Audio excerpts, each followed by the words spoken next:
মানুষকে আমি পরামর্শ দিতাম, কারণ তখন আমার নিজের ইনকাম ছিল না। আমি দেখলাম যে ইউটিউব থেকে ইনকাম করা যায়, আর যখন দেখলাম ইউটিউব থেকে ইনকাম, তখন তো ফোন দিয়ে ভিডিও বানাতে পারবো। তখন ছিল কাইন মাস্টার, আর কাইন মাস্টারে ওই ভিডিও আমি কি তৈরি করে এডিট করতাম, মানে ফোন দিয়ে আমি ক্যামেরা রেকর্ড করতাম আর কাইন মাস্টার দিয়ে এডিট করতাম। এরকম করতে করতে আমি গ্যারেজে থাকা অবস্থা 9 মাস আমি ভিডিও আপলোড করি, 160টা ভিডিও আপলোড করি। গ্যারেজে কাজ করতাম, যে মোটরসাইকেল চাকা চেঞ্জ করতাম, তারপর আপনার এই যে ইঞ্জিনে কাজ করা লাগতো, তারপর বডি ওয়াশ করতে হতো, এই ধরনের অনেক কাজ ছিল, এগুলো করতে হতো। তো ওই পাশাপাশি আমি আবার আমার উস্তাদ যে ছিল গ্যারেজের, তার থেকে একদিন ছুটি নিতাম হাফ বেলা, তারপর প্রতি শনিবার 5 থেকে 6টা ভিডিও তৈরি করতাম, মানে পুরো সপ্তাহ যেন একটা করে ভিডিও দিতে পারি। প্রথম ইনকাম করি 2021 সাল যাওয়ার পরে 22-এর শুরুতে 45,000 টাকা। জীবনের প্রথম ইনকাম করে আপনার প্রথম একটা মিলাদ দিছি। এই শুরু করার পরে আমার আম্মার থেকে 20,000 টাকা আমি ঋণ নিই, মানে যেটা আমার ল্যাপটপ নিতে হবে একটা। এবং আমি তখনই চিন্তা করছি এমন কিছু আমি করে দেখাবো যেটা মানুষ আমাকে দেখে স্বপ্ন দেখবে। তখন আমি কি করি, একটা প্রতিষ্ঠানে ভর্তি হই, মানে আমাদের এই লোকালি এরিয়াতে। তো এখানে ভর্তি হওয়ার পর আমি 6,000 টাকা প্রথম মাইর খাই। এই 6,000 টাকা মাইর খাওয়ার পরে আমি চিন্তা করলাম, না আমি নিজে থেকে কিভাবে ফ্রিতে শিখাতে সেটা চিন্তা ভাবনা করি। আর একটা মজার বিষয় হলো যে ইংলিশ জানার জন্য আমি বিদেশি 3টা মেয়েকে বন্ধু বানাইছিলাম, মানে গার্লফ্রেন্ড বানাইছিলাম।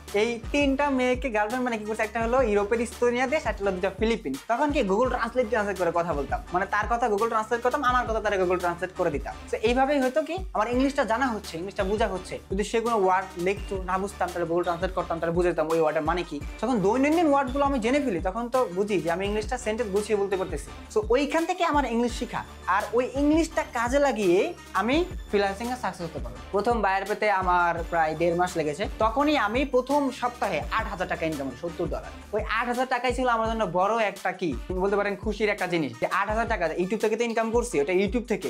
কিন্তু এই ফ্রিল্যান্সিং থেকে, মানে কোনো বিদেশি মানুষকে নিজের কাজের মাধ্যমে তাকে সহায়তা করে, হেল্প করে ওই যে রেমিটেন্স একটা নিয়ে আসা, এটা আমার জন্য একটা ছিল মহা খুশির ব্যাপার, আনন্দ। তখন আমি শুরু করলাম রাত দিন পরিশ্রম করা। আমি 2021 সাল থেকে এই যে এখন 2025 সাল, এরকম করতে করতে আমি ফাইবারে কাজ করেছি, আপওয়ার্কে কাজ করেছি। এরকম করতে করতে আমি এখন অনেকগুলো ক্লায়েন্টের সাথে কাজ, এবং আমি এখন একটা রিমোট জব করি, তাও আবার ইউএসএ, একটা অ্যামাজন অথবা ওয়ালমার্ট এরকম স্টার্টআপ কোম্পানিতে। পাশাপাশি আমার 2টা বিজনেস আছে। একটা হলো আমার এসবিএফ আউটসোর্সিং ইনস্টিটিউট, যেখানে আমি মানুষকে শেখাচ্ছি। 2023 সালে শুরু করি, এটা 2023 সালের শেষের দিকে। এখন ওইখানে আমি প্রায় 30 জন নিয়ে আমি ব্যাচে যাত্রা শুরু করি, আর ওইখান থেকে আলহামদুলিল্লাহ 50% সাকসেস বের হয়েছে, যারা ইনকাম করেছে। আবার আমার ওই ব্যাচ 1-এর স্টুডেন্ট, সে ইউএসএর কোম্পানিতে জব করতেছে, এবং সে এই ফ্রিল্যান্সিং এর টাকা দিয়ে সে জমি কিনছে কিনতে নাকি বাড়ি করার জন্য। আমার ভালো লাগে, কখনো হিংসা লাগে না, কারণ আমি দেখি যে আমি ইনকাম করি মাসে 90 থেকে 1 লক্ষ টাকা, আমার স্টুডেন্টরা এর বেশি ইনকাম করে। যখন আমি এটা দেখে তখন আমি নিজে নিজে হাসি। অনেক সময় আল্লাহ তাআলাকে বলি, আল্লাহ তুমি আমার দোয়া কবুল করছো, যেটা আমি চাইছিলাম, যে আমি চাই আমার স্টুডেন্টগুলো আমার থেকে বেশি ভালো পর্যায়ে যাক, তুমি সেটা করছো।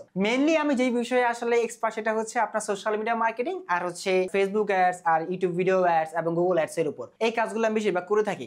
মেইনলি আমি অনলাইনেই শিখিয়ে থাকি। তো আমার কোনো ফিজিক্যাল অফিস নেই, বা এটা দেওয়ার এখন কোনো প্ল্যানিং নেই, কারণ যেহেতু আমি মাল্টিটাস্কিং করছি বিভিন্ন কোম্পানিতে বা রিমোট জব। কিন্তু আমি ব্যবস্থা করে দিয়েছি আমাদেরকে শেখার জন্য, সেটা অনলাইন, একমাত্র অনলাইনে। সো আমি জুমের মাধ্যমে, গুগল মিটের মাধ্যমে, এগুলোর মাধ্যমে ক্লাস নিয়ে থাকি। সো এইভাবেই আমি শেখাচ্ছি। ক্লাসগুলো শেষে আমি রেকর্ড ক্লাস দিয়ে দিচ্ছি, প্র্যাকটিস করার একটা টিম আমি অর্গানাইজ ভাবে রেডি করে দিচ্ছি।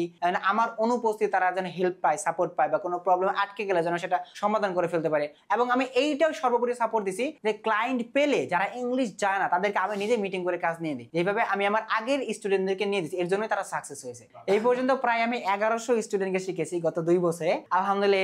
এর মাঝখান থেকে অধিকাংশই সাকসেস। তো এই যে দেখেন, আমি একটা ছেলে যে কিনা গ্যারেজে কাজ করেছি, তাই কি আমি স্বপ্ন থামিয়ে দিচ্ছি? না, থামিনি। কিন্তু আমি কিন্তু কম্পিউটার কাজে শিখেছি, ডিজিটাল মার্কেটিং শিখেছি, এবং আমি এই যে ইনকাম করতেছি, ইনকাম দিয়ে কিন্তু আমি ফ্যামিলিকে সাপোর্ট দিতেছি। ফ্যামিলির যা প্রয়োজন তা আমি চাহিদা মিটাচ্ছি, এবং আমি একটা প্রাইভেট ইউনিভার্সিটিতে পড়ালেখা করতেছি। সো এই সমস্ত বিষয় মিলে আমি মনে করি যদি একটা মানুষ চেষ্টা করে, সে আমার মতো না, সে আমার থেকেও আগুন হতে পারবে। মোবাইল টোবাইল এগুলা নিয়ে খুব ব্যস্ততার ভিতরে থাকতো, মনে করতাম যে মোবাইলের ছেলেপেলেরা খারাপ হয়ে যায়। পরে যখন দেখলাম যে একটা সময় আর কিছু কথাবার্তা যেটা নিয়ে বৈশা ওইখানে বলতেছে, এটা একটা ভালোর দিকটা আসে আর নিজে শিখছে এবং আর অনেককেই শিখাই এই লাইনে আনছে।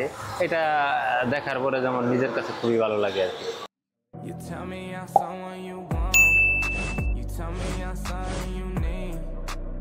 Baby, you know that I'm bad for you, yeah. Why you gotta be so nice?